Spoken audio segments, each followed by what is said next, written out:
sandaran dalam hidupnya, seolah-olah tidak ada lagi yang dapat membahagiakan kecuali istri. Nyatanya kadang bahagia, kadang enggak. Tidak ada lagi yang membuat hati kita senang kecuali setelah pulang kerja melihat anak tersenyum menyambut kita. Nyatanya ketika ada sesuatu terkait anak, riuh.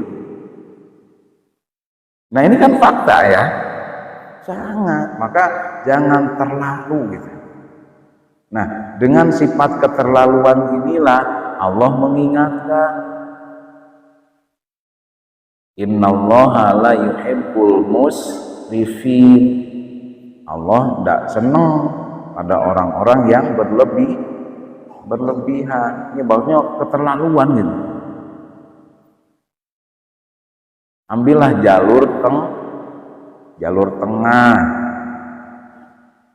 atau kalau di istilah trapo itu ada setek namanya, sentral taf. Kalau dalam ilmu elektronik itu, atau dengan bahasa yang sederhana itu apa? Cabang tengah. Enggak terlalu ke kiri, enggak terlalu ke kanan, kita harusnya ada di tengah. Nah, sekaranglah saatnya. Banyak orang yang membela sana sini karena melihat pilihannya seolah-olah ini akan menjamin, gitu kan? Itu seolah saat itu dijadikan bahwa itu adalah asdiko, sahabatnya, kekasihnya, apalagi panutannya dengan pilihannya. Ternyata mengecewakan juga. Nah ini, maka kita saat ini kan sedang dihadapi dengan sesuatu yang memang kita itu harus benar-benar berani membedakan tentang apa yang mereka lakukan. Beda sendirilah minimal. Oke, sampean pilih ini, sampean pilih ini, saya gurunya ini loh, saya ini loh, misalnya. Tidak apa-apa, tapi ketika ada perbandingan dalam masalah keilmuan, justru itu akan menghilangkan adabnya sendiri. Maka dalam kajian-kajian yang lain, soal adab kita bisa melatihnya, Pak. Adab, anak kita bisa dilatih, harus begini, ketemu sama orang tua harus begini, dengan teman sebaya harus begini, bisa dilatih. Tapi kalau namanya akhlak, khuluk itu kalau bahasa Sundanya itu dedeg pangadeg. Dedeg pangadeg itu lain bulu gejir awak. Tapi setiap gerak-geriknya itu dengan tuntunan Allah Subhanahu wa Ta'ala yang didasari dengan ilmu pengetahuan agama yang ia dapati, itu namanya akhlak. Maka yang keluarnya adalah kemuliaan, disebut akhlakul karimah. Nah kita belum tahu akhlakul karimah apa. Sepertinya yang pakai kopiah, pakai serban, ngomongnya sopan santun, handap asor, akhlak mas itu belum tentu. Ternyata di dalamnya ada kebohongan. Sama seperti yang disampaikan oleh Sayyidina Umar bin Khattab. Jangan-jangan, nipu ya. Akhirnya keluar doktrin-doktrin. Nanti kalau sudah begini, ini repot ini. Yang rusak pikirannya, bukan agamanya. Maka kita harus belajar bersikeras untuk berpikir tentang agama sendiri. Gak usah melihat perbedaan yang lain dulu dah. Agama kita sendiri aja. Pernahkah kita memanusiakan manusia itu? Jaga lisan kita. Itu intinya, kata Sayyidina Umar bin Khattab. Kan ceritanya serem-serem kalau dengar sahabat Umar bin Khattab. Walak ini. Beliau pendiam aslinya. Penuh dengan kasih sayang terhadap manusia, siapapun itu. Hatta munafikun. Kalau dalam salah satu kitab itu, ketika Sayyidina Umar bin Khattab istilahnya ngobrol lah, dia tahu bahwa ini orang munafik, ini non lahir, tahu, tapi sungguh sangat mulia. Umar bin Khattab. Karena apa? Mengikuti jejak-jejak yang jelas itu adalah kekasih Allah, Nabi Muhammad. Nah, kalau ke sana baru kena. Tapi sama kita-kita apa jaminannya gitu maksudnya?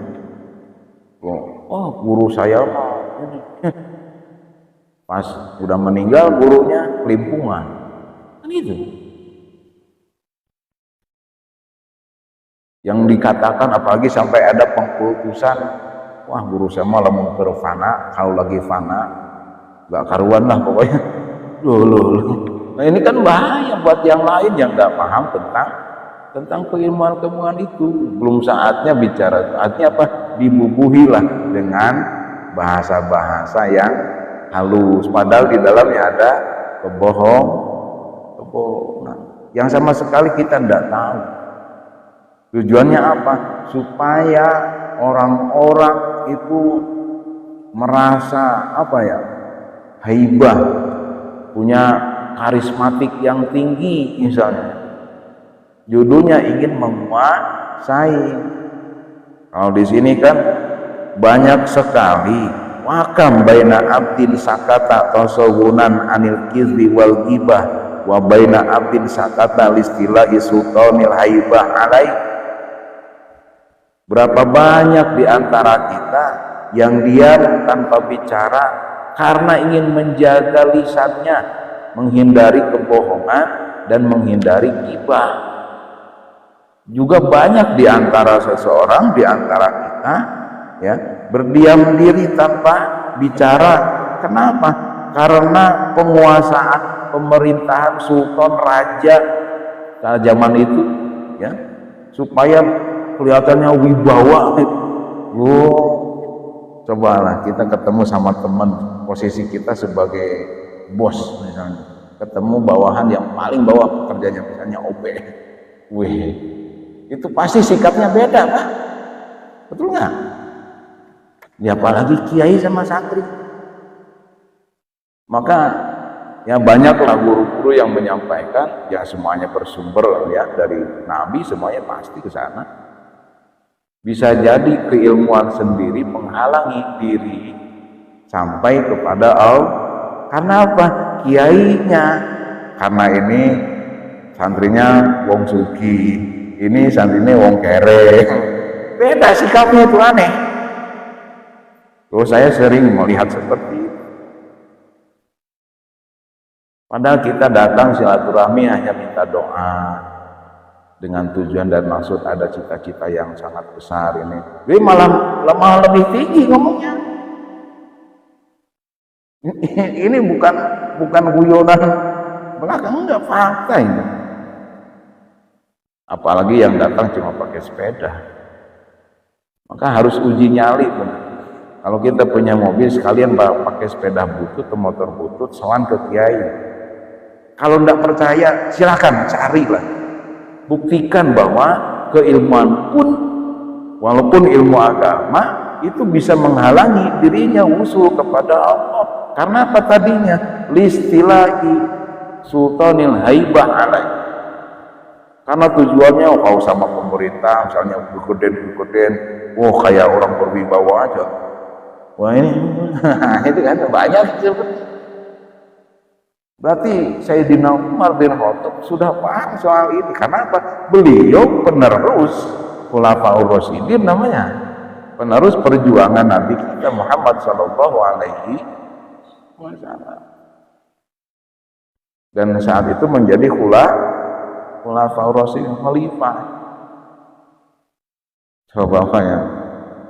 Maka yang masih berjiwa ingin menguasai seseorang, apalagi mengarahkan seseorang begini, harusnya diberi lahan untuk berpikir. Silahkan coba berpikir dulu biar ini nantinya kecewa ujung-ujungnya kalau tidak diniatkan. Apalagi ya kalau tidak diniatkan hanya karena Allah. Coba paham gak kira-kiranya? Maka jadikanlah lisan kita sebagai sahabat sejati buat diri sendiri. Didiklah lidah kita agar bisa menjaga lisan.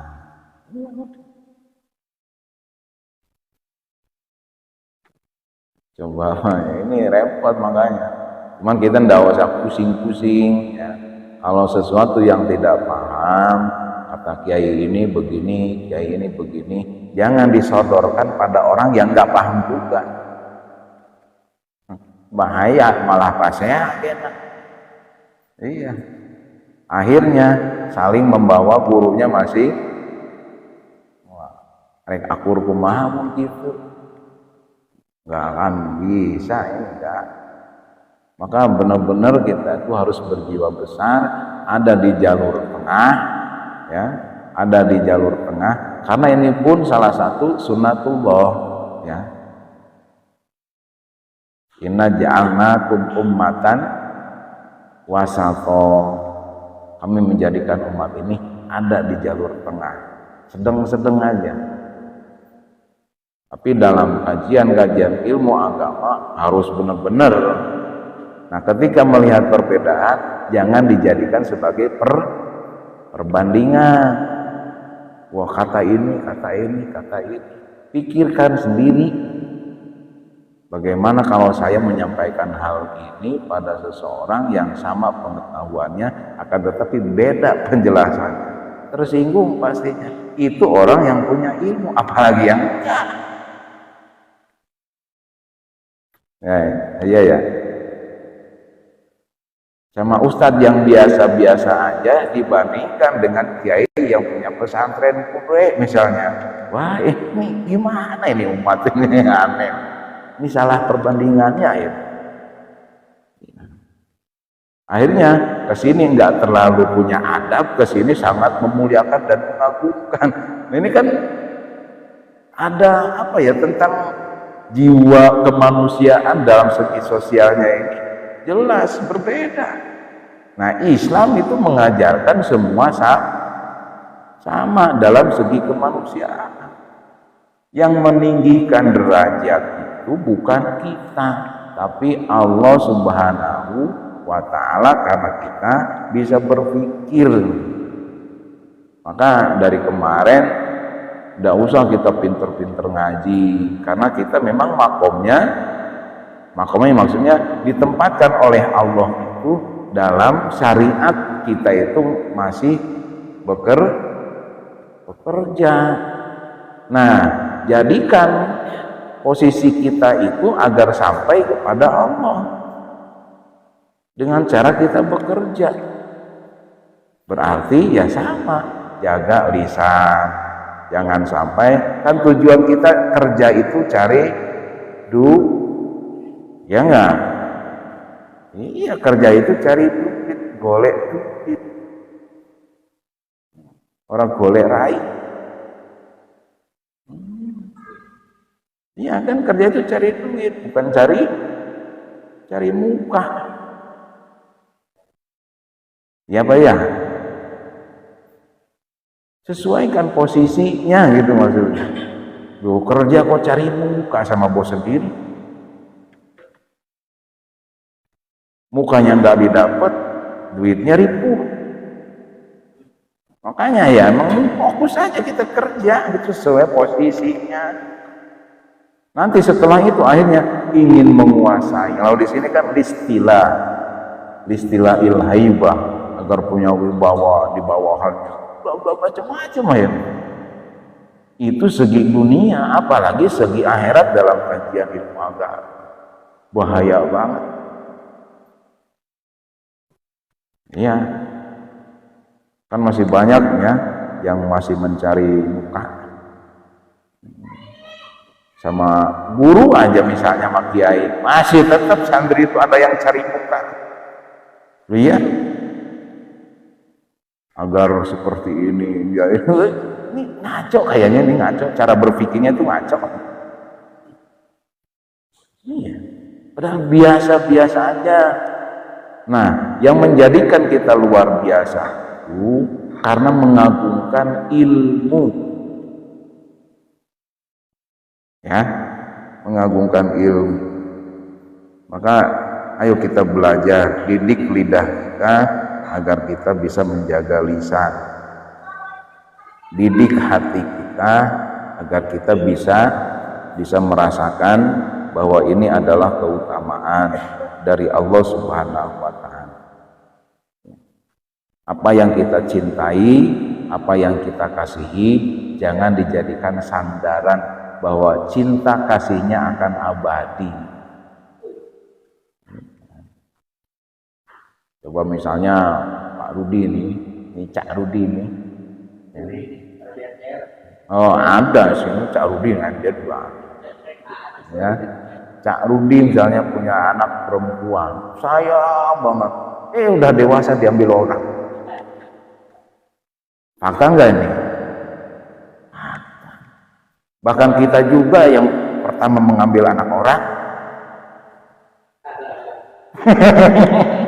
Loh, makanya apa sih yang kita cintai, apa yang kita kasihi, jangan menjadi patokan ya, menjadi patokan bahwa kita akan dikasih selamanya. Enggak. Akhirnya ngatur, nanti kamu kalau begini sama anak sendiri juga akhirnya. Itu karena apa? Kita merasa jadi raja sebagai ayah, ngatur sama anak itu bunuh-bunuh. Pokoknya konsepnya begini, kalau sistemnya begini, nanti kalau begini ya begini nanti. Sampai istilahnya masalah rezeki diatur sama orang tuanya. Nah ini banyak. Contoh, kamu kalau udah sekolah mau kerja apa nanti? Benar nggak? Nah ini listilahi sultanil haibah alai, memposisikan ayah sebagai raja di hadapan anaknya. Ngaco kalau begini. Padahal nasib anak kita nggak ada yang tahu seperti apa nanti. Maka arahan dari Umar bin Khattab ini, Sayyidina Umar bin Khattab ini, jadikan semua itu pelajaran buat berpikir, arahkan.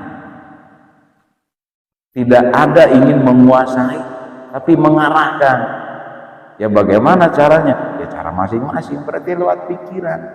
Dan pikiran itu akal nggak bakalan hidup kalau tidak dikawal dengan ilmu. Ilmu apa yang bisa mengawal akal kita agar hidup? Ya ilmu agama. Agama yang seperti apa? Agama yang bisa menyampaikan diri kita masing-masing kepada Allah, bukan kepada tujuan nafsu dan keinginan. Pengen ini, pengen itu. Yang merasa bangga dengan ya Allah ya Karim. Ternyata kita yang jahat. Suka ngambil anak orang. Iya. Pas anak kita diambil, gimana ya? Dulu juga kita pernah. Makanya yang biasa-biasa.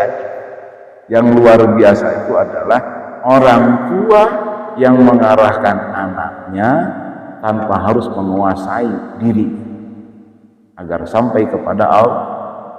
Nah ini yang luar biasa ya. Jadi pembahasannya ini Sayyidina Umar keren gitu. Apa sih yang kamu cintai, apa sih yang kamu, tidak ada keutamaan, nggak ada. Ternyata kita bohong, cinta kasih sama anak itu bohong. Hakikatnya bohong. Katanya cinta, katanya kasih, katanya sayang. Pas diambil orang anak perempuannya dinikahi, maksudnya begitu. Ya. Nah sekarang kan ada tanggung jawab suami kamu. Apapun yang terjadi ya ikuti aja. Loh, katanya sayang. Coba kalau diarahkan, pasti beda judulnya. Dikasih perbekalan ilmu tentang rumah tangganya, itu mengarahkan. Jangan sampai nanti begini, mengarahkan. Ingat bahwa kita adalah manusia, kodratnya berbeda, perempuan dengan laki-laki harus menerima.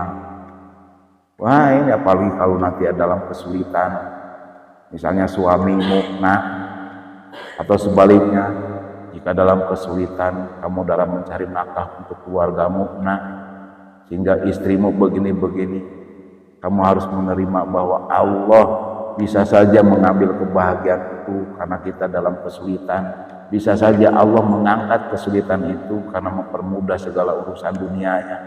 Hati-hati nak, jangan sampai lupa. Kan ini mengarahkan namanya, bukan menguasai. Kalau menguasai, pokoknya kamu jangan sampai ini anak orang nih, anak orang kalau kamu telantarkan malu ayah. Nah ini menguasai judulnya. Listilah sultan al-haibah alaih riweuh nukil. Paham ya? Wah ini akan terjadi Pak Idam. Iya. Hati-hati. Jangan sampai lah kita kalau gitu pasrah itu pasrah bongkokan. Jangan sampai ya. Akhirnya punya anak tujuannya nanti kalau saya udah tua siapa yang mau ngurusin saya. Wah ini lebih parah malah. Jawab dengan diri sendiri. Kita punya saudara banyak, seibu sebapak, satu kandungan lah, 10 misalnya. Ada nggak yang mampu mengurusi ibunya saat ini, bapaknya nggak ada. Ya nggak? Terus kita ngomong sama anak, nah kamu ngaji, nah kamu sekolah, nah biar kamu paham agama, biar kamu bisa berbakti sama orang tua. Kalau ayah nanti udah tua, udah nggak bisa apa-apa, siapa lagi yang nanti mau ngurusin? Bagus nggak kalimatnya? Tapi jahat bener nih orang tua. Menguasai akhirnya. Ngatur segala sesuatu yang memang udah diatur sama Allah, diatur sendiri. Coba kalau mengarahkan kamu pesantren sana, biar kamu tahu siapa dirimu, biar kamu tahu bahwa agama seperti itu ajarannya. Nggak ngerti sendiri, nggak usah ngomong kita. Pasti bakti terhadap orang tuanya dilakukan. Faktanya apa? Banyak santri yang merekedewem terhadap orang tuanya. Oh iya, tapi banyak kelihatannya preman, tapi kasih sayang terhadap orang tuanya toh-tohan. Nah ini kan, coba kalau kita nggak menerima apa yang kita lihat, ya terjadi akhirnya kufur. Santri-santri, loh ini begitu. Tapi pas lebih baik saya lihat dia kelihatannya tatoan, dia kelihatannya preman, dia kelihatannya garang sama orang tua, masya Allah. Akhirnya apa? Dia nggak mengarahkan anaknya untuk ke pondok, ngaco juga ya. Luas ternyata ini pembahasan. Artinya apa? Banyak sekali di antara kita katanya diam itu adalah emas. Ternyata diamnya untuk mencari wibawa agar dihargai orang. Ini kan lebih ngaco lagi. Banyak akhirnya santri begitu. Santri ini santrinya loh, gak apalagi mahasiswanya. Santrinya aja udah ngomong begitu, bahwasanya diam itu lebih baik. Tapi tujuannya listilah sultanil haibah alai, agar dia tuh seolah-olah punya karismatik yang tinggi, punya wibawa di hadapan yang lain. Diem seolah-olah. Waktunya ketawa ya ketawa aja biasanya. Nabi aja senda guraunya ada, gitu seriusnya ada. Ini mau seolah-olah diem itu biar kelihatan wibawa. Pagi kalau lagi marah, diemnya itu bukan. Ya Allah ya Karim. Ngaco ini. Ngaco. Maka carilah ya ilmu yang bisa menghidupkan akal kita. Saya khawatirnya banyak orang-orang yang mengerti tentang agama tapi lisannya tidak bisa menjaga terhadap orang awam, yang beda dengan orang yang awam itu yang secara umum. Nanti kalau kamu begini, wah bahaya. Takut enggak kamu sama kualat, wah malah uden-udeni. terhadap dirinya, bukan disandarkan kepada Allah. Sekali disandarkan kepada Allah karena melihat nasabnya, wah kacau udah. Maka zaman inilah kita memang harus berani memposisikan diri ada di jalur tengah. Harus berani, harus kuat. Jangan banyak perbandingan, apalagi dengan masa lalu. Masa lalu sudah biarlah berlalu. Nah ini artinya apa? Spiritual kita bisa diambil dari pengalaman. Bisa diambil dari, sehingga bisa membangunkan dirinya, menerangi jiwanya, sehingga punya pandangan itu terhadap makhluk Allah yang manapun tidak mungkin merendahkan, sehingga bisa mendidik matanya agar tidak merendahkan orang lain. Karena posisinya masih karyawan dan juga ada posisi di perusahaannya sama orang-orang yang pendidikannya mungkin SD, SMP, yang sekarang pengangguran nih, wah seenaknya aja. Nah ini kan dia nggak tahu posisi dirinya sendiri aja, dia nggak ngerti. Seolah begini harus ngatur begini, ya. Loh, katanya begini, katanya, wah, masya Allah. Akhirnya apapun yang dilakukan, yang penting kebaikan, oke. Tapi tujuannya apa? Istilah Sultan Haibah alaih. Dia ingin memposisikan diri sebagai raja sehingga seolah punya wibawa terhadap orang lain. Wah, ngaco lagi karena cara apapun dilakukan. Ada nggak yang begitu? Kalau di sini nggak ada. Kalau di sini, kenapa? Karena ya bisa menempatkan diri masing. Saya sebagai warga, nggak usah komentari soal-soal pemerintahan yang kita nggak paham. Kalau aturan lingkungan, ya ikuti. Kalau itu untuk kesejahteraan, keselamatan lingkungan, keamanan lingkungan, ikuti aja. Namanya nggak repot-repot gitu, nggak susah. Kalaupun belum bisa, ya jangan sampai berkomentar pada sesuatu yang dia tidak tahu. Artinya apa? Tetap kita menjaga list. Itulah yang disebut keutamaan dalam persahabatan dirinya, kata Sayyidina Umar bin Khattab. Jangan sampai kayak ya kiai-kiai yang gak jelas lah pokoknya, ngatain orang, enggak, macam-macam. Jangan sampai. Terus pengkultusan terhadap orang yang dianggapnya itu guru besar lah katanya. Pengkultusan tidak bisa.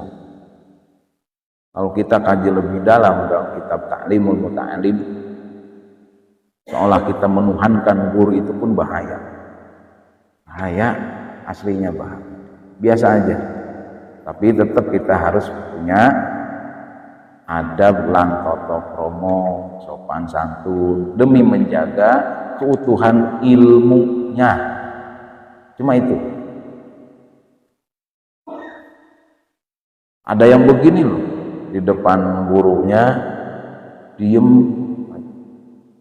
ketika ada pembahasan seolah-olah paham padahal enggak. Pas ditanya kenapa enggak nanya tadi, malu, segan. Berarti ketika ada sesuatu yang memang seperti itu, jiwanya belum terbangun sebetulnya untuk mendapatkan ilmu, sehingga susah. Apalagi ada apa ya, ustadz lah misalnya, aduh ada serangan kayaknya, ada serangan, waduh, gaib, serangan gaib, wah udah ngaco, halusinasi tinggi, ngaco. Apakah ada yang seperti itu? Banyak, bukan hanya satu orang, dua orang yang saya saksikan dengan mata sendiri. Akhirnya kan orang yang mendengar yang nggak tahu, hebat Ustaz, hebat. Akhirnya nyuruh lah santri-santrinya, Jang, Neng, bacain ini nih, Akang lagi ini. Masya Allah, coba ya. Panas tirtenya mah kantongna saat. Aduh, kena serangan tagihan maksudnya. Allah, somad kacau. Sudahlah, jangan begitu-begitu. Ngaji mah yang ngaji aja. Ngaji. Ya, itu yang pertama nih dari Sayyidina Umar bin Khattab. Cukup kita menjaga lisan. Sekali diem, dia unek-unek nahan. Diem. Karena memang ada unek-unek. Aneh juga kan kita. Aduh ya Allah, mana dilema air. Dilema. Bohong enggak, gibah enggak. Diam tapi dia enggak bicara apa-apa. Tapi kan tujuannya bukan menjaga lisan, dia sendiri apa? Dia nahan emosi. Ada yang begitu, banyak. Maka ya kita tidak pernah ya mengajarkan bahwa kita adalah yang paling hebat, paling surgawi. Enggak. Cukuplah dengan kita ngaji seperti ini. Soal surga ya pasti itu malah. Ya, kalau kita meyakini, bahwa keyakinan itu pun harus dipupuk dengan ilmu agar bisa memagar, jaga, ya membentengi iman kita. Karena iman kita enggak selamanya utuh, kadang kurang, kadang nambah. Yazidu wayan kusu. Kalau sedang yazidu, wah kenceng. Kalau sedang wayan kusu, sedang kurang, kendor, kan itu sama. Ya, posisikan kita, aduh ya Allah. Nah, terus yang kedua nih, wara'aitu jami'al libas falam aro libasan afdal minal waro. Aku melihat segala jenis pakaian. Oh, perasaan udah ini? Udah ya? Hah? Belum? Udah belum? Oh iya. Iya. Tapi kemarin udah ditandai soalnya di makalah wali, salisa wali semua. Aku melihat jenis-jenis pakaian, jubah, sarungan, cingkrangan, macam-macam. Iya enggak? Kopi aja macam-macam. Ada yang kayak begini nih, bendoat. Ada juga kopi putihan, hitaman, merahan. Oh, merah. Macam-macam. Itu jenis-jenis pakaian. Dan kita sama melihat itu, ada tangan panjang, tangan pendek, celana panjang, celana pendek, macam-macam. Ya. Jenisnya, namanya juga macam-macam. Itu zaman Sayyidina Umar bin Khattab. Tapi apa yang dikatakan beliau setelah ini? Malam aro libasan afdol minal waro. Aku tidak pernah melihat pakaian yang lebih utama daripada apik. Apik itu apa ya? Bisa menjaga sesuatu yang terjerumus dirinya pada suatu maksiat atau haram. Dia mampu menjaga itu. Itulah pakaian dirinya yang sesungguhnya. Maka tidaklah pantas buat kita menyandang orang sebagai muttaqin, punya gelar muttaqin, orang-orang yang bertakwa, kalau keharaman-keharaman masih kita lakukan, maksiat-maksiat masih kita lakukan. Ya kalau pakai baju takwa boleh, tapi gelar orang muttaqin karena itu dari Allah, dan Allah tidak akan memberikan gelar itu kalau kita masih melakukan maksiat. Gitu. Nah ini sama seperti Umar bin Khattab ini. Banyak kok pakaian yang bagus-bagus. Ya itu mah cuma biasa aja. Kalau hajatan ini bajunya, kalau ke kantor ini bajunya, kalau kerja karyawan ini seragamnya, kan macam-macam. Macam-macam. Tapi semua itu hilang, keutamaan itu hilang. Yang lebih utama itu adalah pakaian kebagusan. Maksud pakaian kebagusan itu menjaga dirinya dari sesuatu yang dilarang oleh Allah, menghindar sedikit. Itulah yang lebih utama, pakaian itu. Maka ketika orang yang sudah mampu menghindari sedikit step by step, menghindari maksiat haram. Yang memberikan pakaiannya juga langsung. Cuman ketakwaan itu tidak mungkin ada dalam jiwa seseorang. Artinya takwa itu apa sih? Taat, mengikuti mana melakukan ini, larangannya larangan ditanbih. Ada. Kalau kita tidak paham ilmu alat repot juga sih. Ada juga kita mengikuti manut terhadap apa yang Nabi kita lakukan. Itu namanya taat. Nah, ketaatan ini bisa menjadikan kita itu ada rasa takut kepada Allah. Karena takut kepada Allah itu namanya takwa. Ya, kita mah boro-boro takut, kenal juga sama Allah belum. Kenal sama Allah itu kalau sedang susah. Oh, Tuhan kita benar itu. Tapi kalau sedang bahagia, sedang asik, sedang macam kita nggak kenal lagi sama Allah. Iya. Kalau sedang susah baru kenal sama Allah. Wow, istighfarnya aja kuanceng tenan. Astagfirullahaladzim, ya Allah.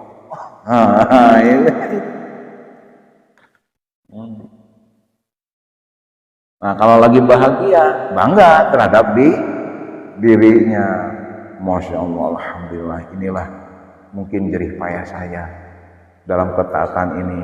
Engkau berikan kebaikan-kebaikan. Wih, bangga ini. Iya, alhamdulillahnya benar, tapi berbangga diri.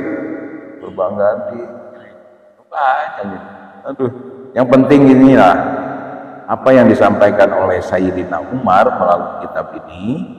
Banyak sekali jenis pakaian yang tidak menjamin seseorang sebagai penyandang orang baik. Ya, banyak berdasi tapi korup, tapi banyak yang orang biasa-biasa aja tapi jiwa sosialnya tinggi.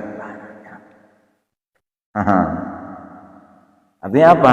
Kita jangan terpaku pada sebuah pakaian hebat sehingga pengagungannya berlebihan. Karena datang presiden, wah, ternyata RT RW sendiri nggak dihargai. Karena yang datang presiden biasa aja. Presiden aja nggak kenal, RT RW sama kita udah kenal. Paham nggak nih kira-kira? Atau datang misalnya nih, bukan berarti tidak boleh menghargai mereka yang lebih tinggi, enggak, tapi lebih utama yang mana sih? Yang udah tahu kekurangan kita, bahwa kita itu adalah warganya.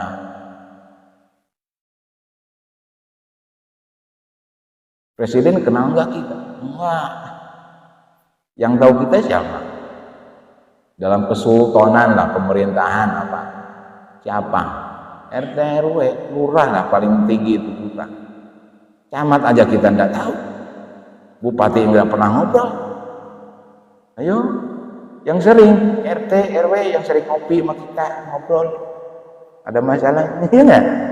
Datang camat, waduh, seolah-olah pas dia lewat RT biasa aja. Teh, taduh teh, warga nih, warga. Masya Allah, kebangetan. Coba, artinya nggak ada jaminan, terus terang nggak ada jaminan. Walaupun dia berdasi, nggak ada jaminan untuk memuliakan yang lebih tahu kita. Paham ya? Apalagi yang datangnya misalnya kiai, RT itu lagi duduk, selonong boy aja, banyak yang seperti itu. Kan saya sangat setuju dengan adanya, dulu kan ada namanya tamu wajib lapor 24 jam ya, 20 kali 4 jam tamu wajib. Tujuannya kan itu membangun adab supaya kita mengenal tentang peradaban dari segi sopan santun terhadap lingkungan gitu. Coba Indonesia komplit lah pokoknya, komplit, mau belajar apa ada. Iya. Dan ini ternyata jelas benar yang disampaikan Sayyidina Umar. Bisa jadi punya seragam PNS misalnya. Tapi dengan yang lain, Allah nggak ada adab sama sekali. Padahal seragamnya PNS. Iya. Betul ya? Tapi jangan membetulkan apa yang saya omongkan, enggak. Kita sering melihat seperti itu, walaupun tidak semuanya seperti itu. Jangan kaget lah intinya kita. Cuman kita ayo berbenah diri terhadap lingkungan seperti apa. Supaya apa nih? Ini supaya kita benar-benar menggunakan pakaian kebagusan itu, bagus awake dhewe.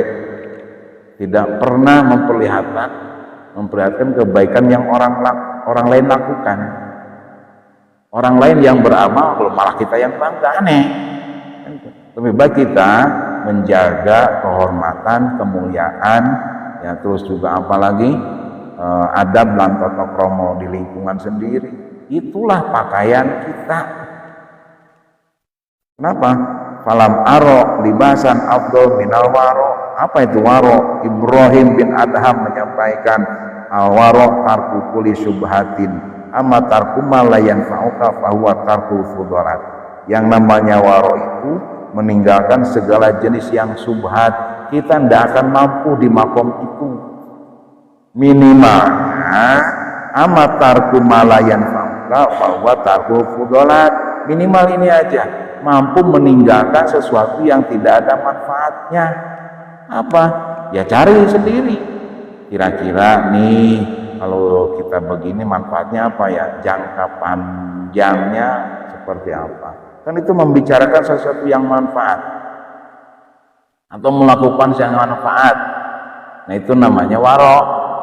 Warok mampu dirinya meninggalkan sesuatu baik lisan atau pekerjaan yang tidak ada gunanya. Contohnya apa ya? Ada manfaatnya.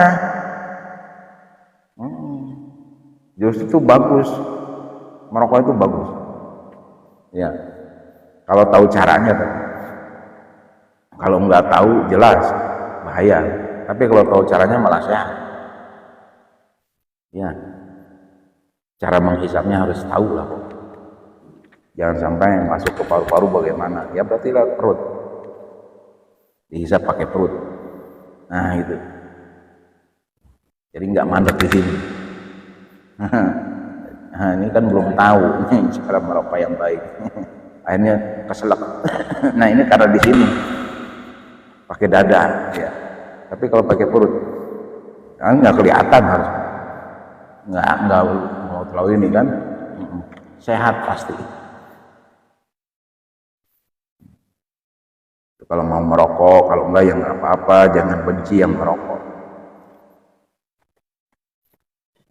Jadi pakaian kebagusan kita adalah mampu meninggalkan sesuatu yang tidak manfaat buat dirinya, apalagi buat lingkungan. Kalau bisa ayo kita nih Agustusan nih kreasinya yang bagus-bagus gitu kan. Apa? Ya menunjukkan bahwa kita itu punya rasa bahagia dengan pahlawan-pahlawan terdahulu kita. Yang manfaat apa nih? Supaya lebih ini bukan hanya ingin menarik, enggak. Yang manfaat buat dirinya dan lingkungannya. Apa? Artinya kalau sudah seperti itu, warga di sini berarti di MJR lebih utamanya ya, terutama warga MJR sudah memahami posisi dirinya. Yang tadi kita udah lepaskan aja lah dulu pakaiannya, maka yang sangat dicintai oleh Nabi. Karena banyak sekali, coba lihatlah, ada beberapa ayat Quran itu satu kampung itu kena azab. Kenapa? Ya, karena dulu mah kan beda ceritanya sama sekarang. Nah, bukan azab sebetulnya, bukan. Itu karena perbuatan mereka berlebihan itu aja.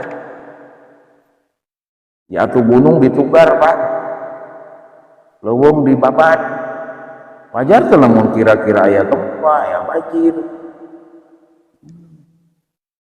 Jangan sampai disambungkan dengan pekerjaan orang-orang yang belum taat kepada Allah. pantes wae lembur eta mah diajab ku Allah ge naon. Mana nu ibadah gitu bener, seolah-olah dirinya paling benar dan akhirnya kan gitu. Janganlah, jangan seperti itu. Gunakan pakaian kebaikan kita, tapi jangan berbangga diri setelah kita berbuat baik. Lebih baiknya menebarkan manfaat, jangan memanfaatkan kebaikan orang lain supaya dirinya dapat manfaat. Lebih liar lagi teman. Orang lain yang punya kebaikan, dia yang memanfaatkan kebaikannya, nipu akhirnya teh. Nipu dengan agamanya, nipu dengan kebaikannya. Judulnya baik. Qala Rasulullah sallallahu alaihi wasallam di Abi Hurairah, kun waro'an akun a'badan nas. Jadilah kamu orang baik. Baik itu menjaga sesuatu yang subhat. Misalnya begini nih, subhat itu ya. Kalau secara kajian ilmu fikih,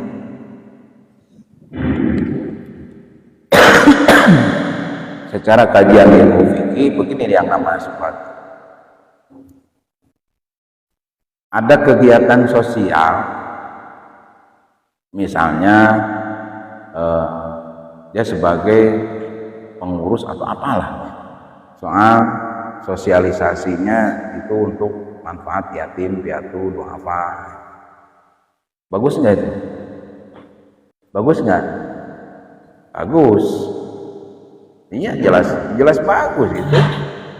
Oh, menyantuni anak yatim, ngurusi, yang dimaksud itu mengurusi ya, bukan menyantuni.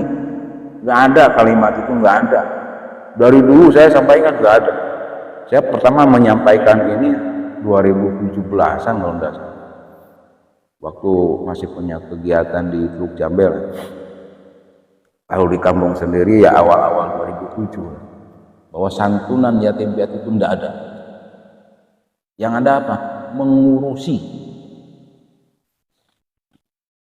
Baik secara tekstual atau kontekstual, itulah fakta yang dilakukan oleh Rasulullah. Ana, kata Rasulullah, wakafilul yatama kahataini fil jannah. Ini kan, aku dan orang-orang yang mengurusi, memberikan rasa tanggung jawab terhadap anak-anak yatim, itu seperti ini nih di surga, saking dekatnya. Nggak ada kalimat aku, kata Nabi, sama orang yang menyantuni anak yatim begini, nggak ada. Yang mengurusi, yang namanya mengurusi berarti tiap hari, Pak.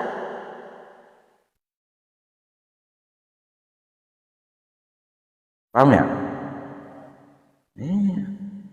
Dibacanya hadisnya benar, tapi pemanaannya salah, kan ngaco akhirnya. Ini karena nggak ngaji tentang ilmu hadis. Apalagi sampai bicara masalah derajat hadis. Ayo, kita nggak ngerti juga. Ada hadis marfu, maudhu, ma'lul. Kita nggak tahu ya. Hadis ma'lul seperti apa? Hadis maudhu yang waduh, soheh. Ini Bukhari bukan? Oh bukan, ini Muslim. Oh enggak, saya nggak pakai Muslim, nggak pakai, saya pakai Bukhari. Nggak coy. Ya Allah ya Karim. Siapa nih periwayatnya? Tabrani? Oh enggak, saya Nasai. Enggak, aduh ya Allah ya Karim. Riwah.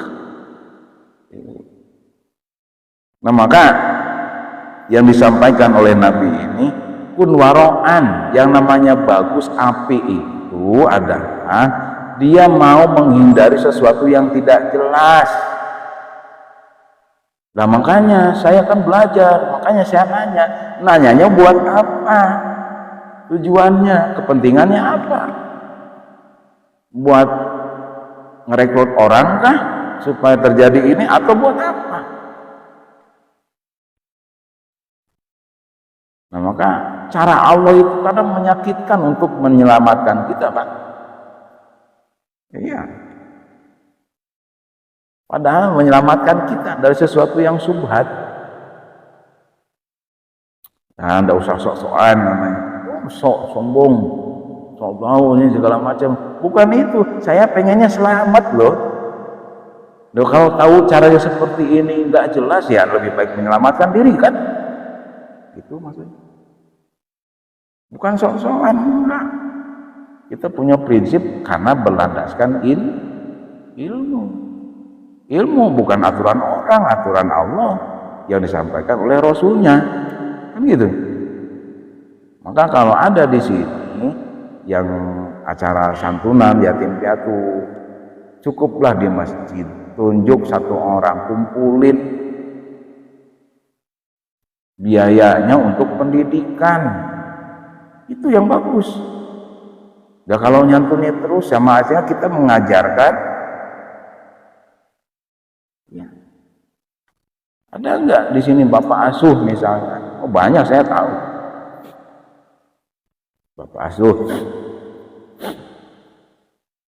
Bapak asuh anak yatim, biasa.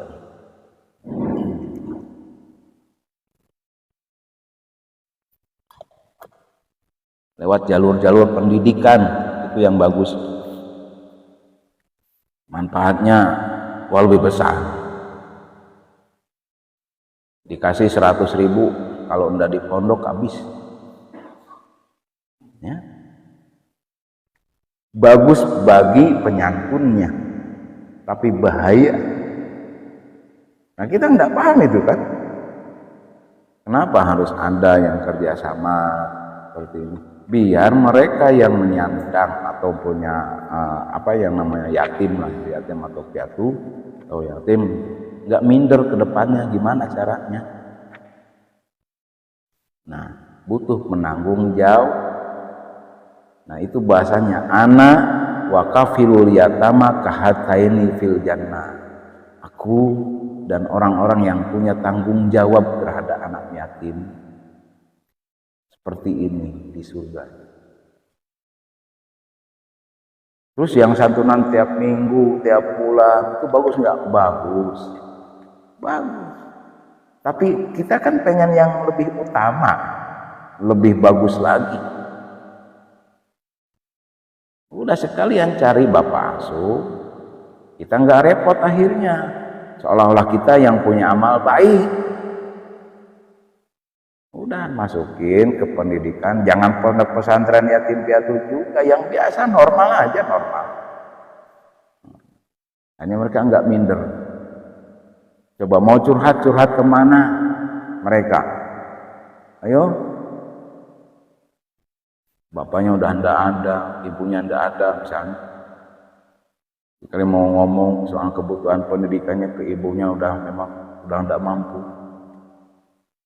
Kalau ada penanggung jawab sama yang dilakukan seperti Rasulullah, kan itu lebih bagus. Mengurusi namanya. Ya. Nah, terjadi kadang subhat-subhat seperti itu. Tinggalkan mas. Baik. Ya. Kun waro'an takun akbadan nas. Kalau kita mampu menjaga sesuatu yang subhat, itu sama artinya kita orang yang paling menghambakan diri kepada Allah di antara yang lain. Akbadan nas. Orang yang paling bisa menghambakan diri kepada Allah dibanding orang lain. Mau jualan aja dia apik lah gitu. Oh ini begini, ini jalurnya begini. Mau kerja aja dia apik, bagus dalam artian dia sesuai SOP-nya. Itu wong apik itu namanya. Sesuai SOP aja. Gunakan SOP, standar operasionalnya pas. Kalau jadi pekerja seperti itu. Nggak ada yang menyimpang, sehingga butuh kajian kan seperti ini, butuh pengalaman juga. Nah, yang para pekerja di perusahaan jangan sampai memposisikan diri bukan pada bagiannya, itu akan melanggar atur SOP-nya pasti, kecuali ada kata betul nggak seperti itu, Cak Rudin? Betul nggak? Iya. Nah, begitu pun dalam penghambaan diri kepada Allah. Udah jelas tujuan kita kepada Allah. Loh kok yang dibanggakan kebaikan orang? Kita berbuat baik? Enggak. Aneh. Berarti bukan kategori orang baik kita. Masih punya kebanggaan diri dengan kebaikan orang. Apa contohnya? Banyak. Gak usah gamblang-gamblang lah, kita pikirin sendiri. Amal orang lain dibanggakan, ada banyak. Orang lain yang beramal, kita yang merasa bangganya. Aduh, ya Allah. Nah, terus apa lagi nih? Waro'a itu jami amal falam arok malam afdol minal qanaah. Banyak sekali orang yang sugih, ya sugih tenan. Banyak yang kaya-kaya, harta itu masya Allah banyak sekali. Aku lihat banyak sekali, kata Sayyidina Umar, tapi aku tidak pernah melihat yang lebih utama daripada qanaah. Qanaah itu merasa cukup. Tapi kita harus pahami di sini nih, jami amal. Ini yang harus kita fokusnya di sini. Semua harta yang ada, yang kita kategorinya apa ya, posisinya milik kita lah, bukan milik orang lain lah. Karena ada aturan kan. Tapi dalam rasa jiwa dan hatinya, jangan sampai itu adalah milik kita, semuanya milik Allah kan. Tapi soal aturan duniawi sesuai ilmu dalam kajian-kajian itu jelas itu milik kita. Namanya milkul tam kalau dalam bahasa fikih itu, milkul tam, milik kita yang sempurna seutuhnya, bukan titipan, bukan apa-apa, bukan wasiat, bukan, atau bukan yang lain, bukan pinjaman, bukan, milik kita tok. Nah itu namanya dalam kajian fikih. Contoh seperti rumah milik kita, ya, milik pemiliknya, ya, surat hak milik itu, SHM. Ya, itu berarti miliknya. Itu dalam kajian fikih harus dijelaskan, itu milkul tam namanya. Nah, kata Sayyidina Umar, aku melihat semua jenis harta, emas, perak, tembaga, nikel, timah, apalagi Pak Idam. Soal-soal begitu Pak Idam paham. Uranium, titanium, apalagi? Stainless, apalagi? Banyak lah, kuningan. Macam-macam, aluminium. Iya, itu banyak berarti. Itu kan jami amal, semua harta yang ada. Dari pakaian, rumah, kendaraan, semuanya harta. Nah, yang dipandang oleh Sayyidina Umar, apa sih yang paling terbaik, yang paling utama dari jenis-jenis harta itu adalah qanaah, merasa cukup punya rumah satu, istrinya satu, mobilnya satu. Itu qanaah namanya. Itu ya. Itu Cak Rudi. Jadi punya rumahnya satu, lantai 3 gitu. Cukup, itu qanaah itu. Kenapa? Tujuannya bagus kok. Tujuannya bagus. Bagus bagaimana? Ketika ada saudara, orang tua dari istri, saudara dari istri mau nginep nggak canggung di lantai atas, kita di lantai bawah. Kan bagus nggak?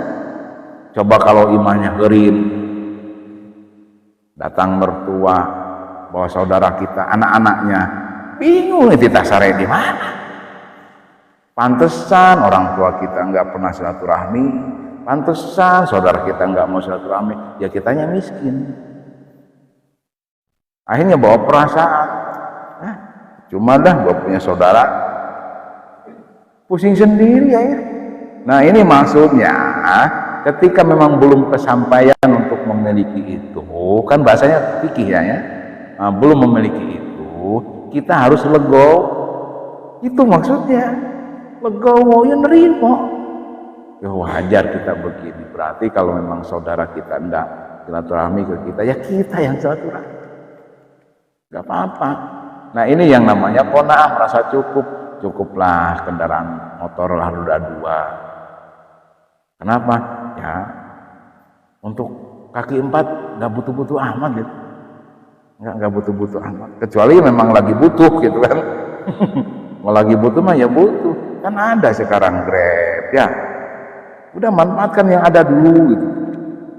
Wah ini kan acaranya keluarga butuh kendaraan banyak nih, ya sewa kayak apa kayak gitu, bisa kan? Nah, kebetulan di warga MJR banyak orang-orang baik, akhirnya banyak orang baik. Katanya Pak Ida mau besanan ya, pakai mobil saya aja. Nah udah cocok itu. Terus cuman harus ngerti kita. Ya minimal bensin. Hanya sama-sama baik kalau begitu. Nah, maka kata Nabi, ini kan malah ke sana ya. Karena ini kan jami amal bahasa. Semua jenis harta itu yang lebih utamanya adalah qanaah. Apa itu qanaah itu? Tarakul mutalli'i ilal mafqudi wal istighnai ya. Ya, wal istighnai bil maujudi. Namanya qanaah itu meninggalkan sesuatu pandangan pikiran, pandangan